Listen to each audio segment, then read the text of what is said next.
text, it doesn't work for me that you don't speak, or it doesn't work for me that you just raise your hand or just get emojis in the chat. It doesn't work for me. What I want you to do is to speak. Why? Because this is a conversation club, and eventually I need your participation to make this right. And also because it's going to be for you to improve your English. So one of the things that I'm going to be very insistent and very pushing into is going to be the speaking part.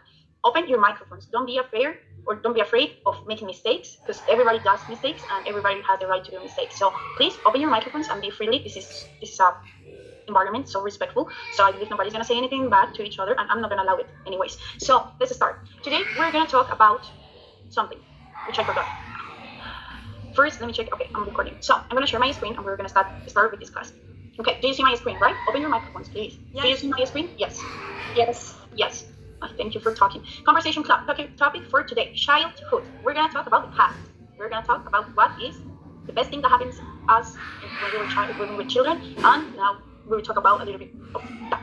So, what are the objectives for the class? First, I want you to be confident at the moment to speak. As I said before, I don't want you to be afraid of talking. I just want you to be confident. It doesn't mean that you have to say it right. It means that whatever it's coming to your mind in English, you just say it towards your mouth. That's it. Students will practice using past tense. We're gonna practice the past. Now we're gonna do some ask and questions conversation, and then we're gonna do use some descriptive language.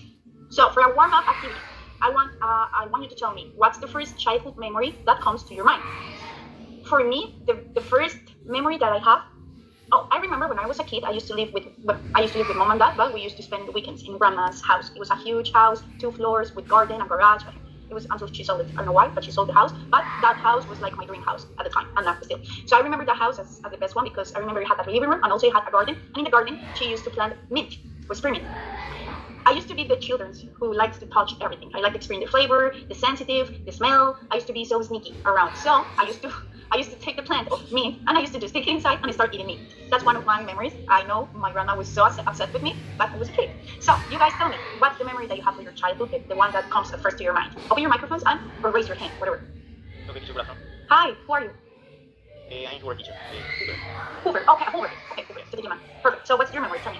Okay, teacher, when I was a child, I used to mix my toys. For example, I take out the different parts of my cards and take like a hammer, like what do you say, destornillador? Scrabble, yeah, correct. Scrabble, and take out the different parts. And when my mother comes to the house, always my mother told me that you have to fix the toy, and in that moment, well, I do the card and fix like that, fix build again the toy. Yeah. Wow. So you with, were with every my toy, yeah, with every robots, cars, trains, and every that have a electrical chip like this. Yeah. That's curious. That's also impressive, though, that you eventually knew the parts of your toys. That's Yes. What's your job right now? What you're doing? No, my job is so different in this moment. Yeah, because in my youngest, I took different decisions that changed my life. In this moment, I am an elementary school teacher, but before this, I was a military. Different. Yeah, your life, but doesn't have anything to do with what you were as a kid. Yeah. And I used to love pets, though, and I used to play with my toys, saying like, "Oh, little dog, what do you have? Let me fix your paw, or let me fix your tail." Now I would like to be a teacher. I don't know why. That's what we want. So thank you so much, Hoover. Hoover. Okay, for telling your experience. Somebody else would like to talk? Open your microphones. Okay, so yes, Gabriela.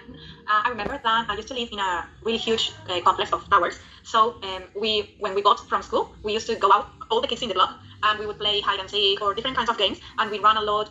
There was really like 30 or 35 children there playing. It was great. And then we had to move from that neighborhood, and we went to like a common house. And even though I had friends and we went out to do roller skating or play tennis or football or things like that, it wasn't the same because we were just like 5 or 6 of us, and in the first place we were 30. So you always had someone to go out and play. Yeah, oh my god, childhood. I wish I could be back. You know what I remember? I used to also live in a complex. It was a lot of like 27 buildings, and I have my group of friends. And I remember it was like 7 o'clock p.m. and we used to play hide and seek and basketball, football, whatever it comes out at the moment. I remember my dad just yelling at the window. Come to the house! I mean, beautiful. It was the same where I lived. We had dinner like 8:30 or 9 p.m. Yeah. So at that time, all of our parents started yelling, and no parent wanted to go down and to search us. So they were from all the balconies. They were yelling. It was great. Yeah, that wasn't the solution for parents. The solution for them was to yell at the window, and if you hear, you hear. But at the last moment, if your parent was down, and if your parent was in the street, you knew you were in bad trouble. In trouble, yes. Yeah, you knew it was not a good night. Yeah, Gabriela, I forgot you, and I have the same experience. Thank you so much. Laura, tell me. Teacher, in my case, I might say that my childhood was the best time in my life, even if it was more exciting than the present time, because I remember that I used to go with my neighbors playing dolls, hide and seek, and sometimes if we stayed up that late. My grandmother was the person who yelled at me, and she said that I needed to be there at home because if I'm not, probably there would happen something really bad to me. And it was like a really wonderful time because I remember that we also went to other houses to play video games. I was crazy about Super Mario, those games, but sometimes when we didn't watch TV or play video games, we also had like some CDs, and with the CDs, we had like karaoke, and sometimes we danced together. We used to have some areas like Patito Feo, and I remember that sometimes we just made some moves, and it was really exciting. That was the time that I loved. And sometimes my family took me to the amusement park, and I was really excited to go to the swimming pool because it was like a way for me to do something different and go out of the routine. It was like a fantastic time. That's so nice. That's so nice. I remember, I don't know if there's somebody here from Bogota. If somebody here from Bogota, raise their hand. In Bogota, there was a mall, and into the mall, there was Diversity. Diversity used to be a huge park inside the mall, and Diversity was made, it was a little town made for kids. So you could be a mechanic, you could be a doctor, you could have money, you could go to the bank, you could have your car. Diversity was my childhood, I believe. I remember I went like 2 times. Once I went with my cousin, and I remember I was repairing cars, and I remember myself saying, I don't want to be a mechanic, because we'd have to change oil, get our hands dirty. But whenever we went to the salon, or we went to the veterinary part, we were just fanatic of that. So I wish I could go back to childhood. Thank you so much for the ones who participated. Somebody else want to say something else? Okay, let's move. So, vocabulary bust. We're gonna go for words in the past. We're gonna talk about words in the past. So, this is a puzzle that I want you to have more because of new vocabulary. So, I want you to learn new vocabulary. We're gonna do. Hi, why this is not working? Continue with give me just 1 second. Oh, why is this not working?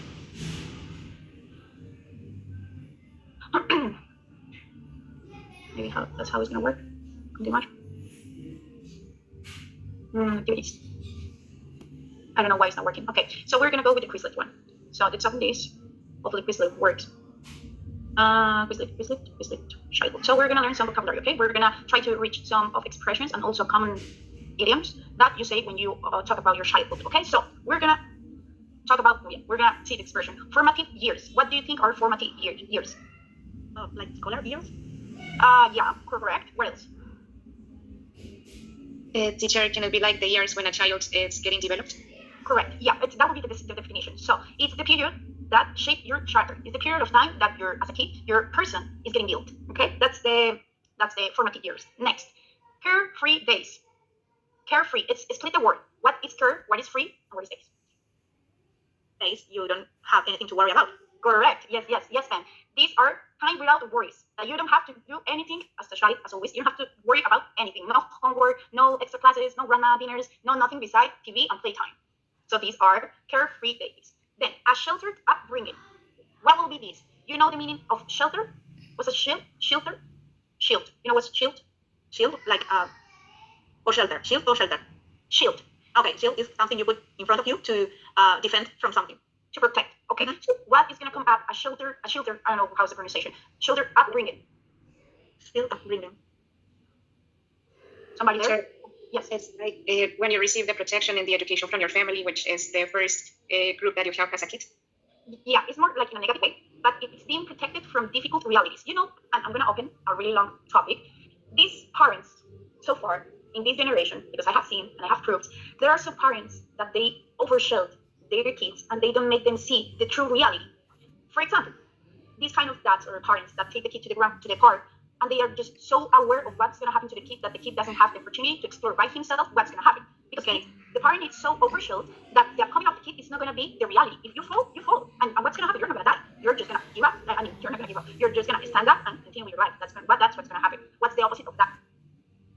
The belt from my side, my dad, oh my God, I will tell you. But I mean, I believe I was well raised, but my dad used to be strict because I used to do some stuff that he didn't like and go home. So, a rebellious face. Rebuilding phase? Rebellious face, yeah. Rebellious face. Rebellion, like rebellion. What comes up? I can think of my daughter when I tell her to go and tidy up her room. She looks at me like it's the least thing she wants to do. So yeah. When someone is rebel. Rebel, exactly. Like rebellion. It's a period when you resist rules, when you don't want to do anything that your mom or dad says or any parent that you have in your life, formative parent, when you don't want to follow the rules, you're just being rebellious. So that's a phase. I believe there's people that stay in that phase forever, but who are we to judge? To be well behaved, naughty, and miss. Somebody knows the pronunciation? You know, you aren't going to the next words. We are looking at the period that shaped your character. So sometimes when You're when watching a, the period that shaped your character, the first definition, at least I am. I don't know the rest of the.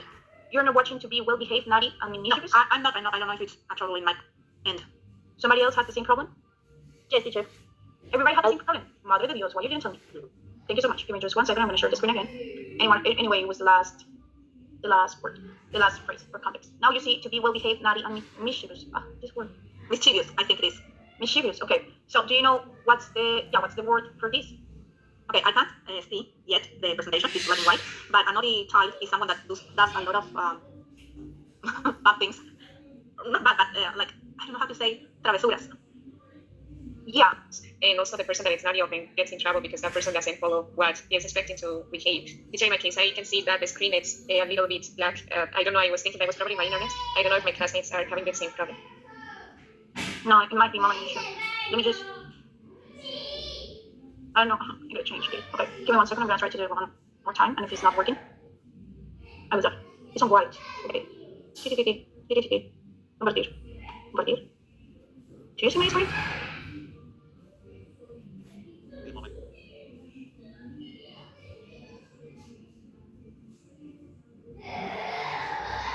Hi, do you hear me now?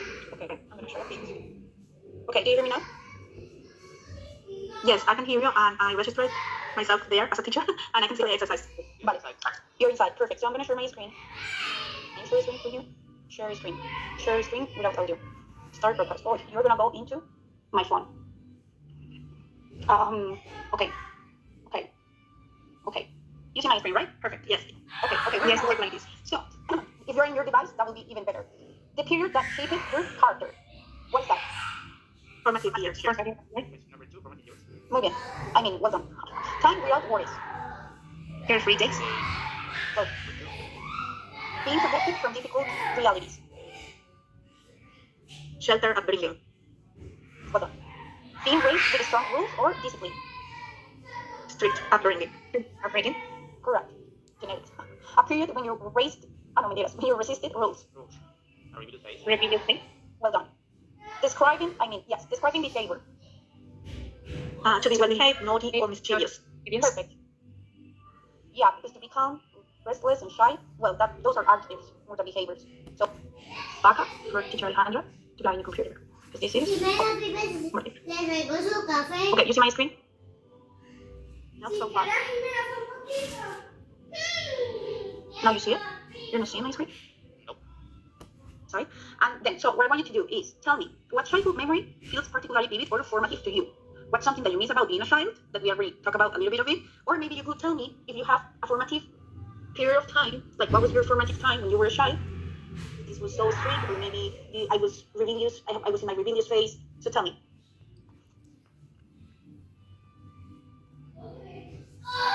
You understand the question? Yes. Yeah, I was thinking I didn't have like a rebellious phase, actually, not even in my teen years. I remember that I am the eldest from 4 siblings, so I used to have to take care of my brother and sisters a lot because my parents, they both work until 5 or 6 p.m. and I was like the eldest, so the responsible one, and that made me be a little too organized and too responsible, and perhaps I didn't spend my teenager years like having fun like my other friends. But now I Like a rebellious phase was when I was around 9 or 8 years old. I used to have a friend in my neighborhood, and we had a lot of games and a lot of moments together. There was a time that we did a pajamas night, and my friend invited me to her house. And you know that my grandmother was a person, and she is still a person that doesn't rely on other people because she thinks that probably. I was going to play, but I actually was going to play basketball. But one of my friends has these, I don't know, interviews or something. It was, I don't know how to explain it, but it was like an interview to do some modeling stuff, which I was not invited, but it was in the north of the city. We used to live in the south. So this is gonna die, right? Okay. So this girl, my friend, told me, okay, we should go to the. You hear my voice double? not now. It was for a moment. It was wrong. Okay, thank you. So I went to with this girl. It was 9 and 8 a.m. in the morning. So we went to the north of the city to go to this hotel and make the interviews. It was 4 of my friends, and we went just crazy. We took the bus and we just let it go. My dad called me and he said, "Where are you?" And I was still telling I wasn't telling the truth. I was saying, "Are you still playing basketball? We're gonna eat lunch at 9 a.m. in the morning." I didn't used to lie, but I wasn't good at it. So my dad was saying, "Okay, what time are you coming back home?" And I say, "I don't know, maybe 1, 2 p.m." And they say, "Okay, we'll be waiting for you." I don't know what happened, but the interview that we had, it took a long time, and it was more than 2, 3 hours. And my dad called me 12. "Are you coming home or not?" And I say, "We're in the mall nearby home, so we will be So I still saying that my dad put me into jail. If it was my dad would have put me into jail because I was really, really, really useful. Sorry, do I have to share something about the religious basis, something that happened, or anything from the childhood? It was funny, at the other day, the teacher, the director of the program, was like, why were you there? Why weren't you in the swimming lesson? We thought you were like kids. I'm not eventually a teacher and I see all this perspective and I care about my kids. Now I see danger everywhere. I cannot be chilling or I cannot be calm because everywhere. Wait till you have your children. No. I can take care of myself. Now I'm gonna take care of the little one, which I would like to do, but this is not the time. But I would say because when I was in the United States, I used to kindergarten, I used to babysit two children. It was a girl and a boy. Nowadays, I love them as my kids, as my own. But whenever they go outside, whenever they climb to something, whenever they go to these karate things these activities, extra activities that they have after school, I was so like stressed, like don't do this, maybe yes, don't do it, or maybe just be careful, stay away of the knife, don't be in the kitchen with this hot, wait. And it was just Because it's a huge responsibility to take care of someone, and you want them to be free and to explore and be happy and to learn how to socialize and everything. But at the same time, you know all the dangers. So it's like you have to put both things in a balance and try to not be overprotective, but at the same time, not to laissez-faire us to have to take them to the hospital. Yeah, it's crazy, but it's trying to take care of somebody who wants to die every single day. Excuse me, I remember when I was with these kids, we used to live in the mountain and we used to see birds in the day and the nighttime. And I remember one day we were taking the trash out, it was morning time, Saturday or Sunday morning, and there was a bird next to the garbage can, and my little one didn't saw the huge bird in front of us. I said, Tawani, why you dying? I know, really. But yeah, we're taking care of people who wants to die every single day and you're just preventing them to don't make them die. Jimena, tell me, do you have kids?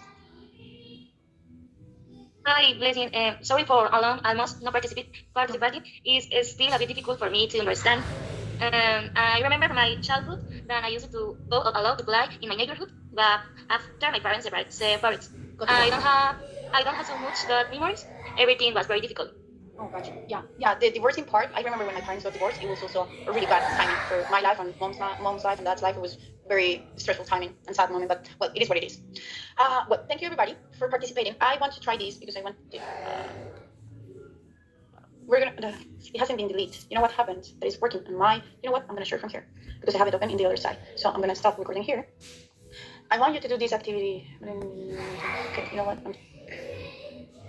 Why is it? I'm gonna share these. Let's try. Computer just doesn't want to work. So thank you so much, guys, for coming to the class. Thank you so much for also participating. This is so important for me for you guys to talk. Also because we have this moment to laugh, to remember, to create some good memories, and to also make English and the language a little bit more easier. That is it now. So for each of you that have participated, thank you so much for everything. I 100% will be sending a link today in other teams. I will send it through this chat. I will say right away. This gets a link, and this link you can get it anytime you want to watch. Only for the ones that are in this class right now. So you will have it. Anyways, I will bring it to you if you want it. It's just gonna take time, but I will share with you. So as I always say, do you have any suggestions? Do you have any opinions about how was the class? Do you think it's worthwhile? Do you think it helped a little bit? Do you have fun? I'm gonna stop recording. Do you want to say something else besides what we have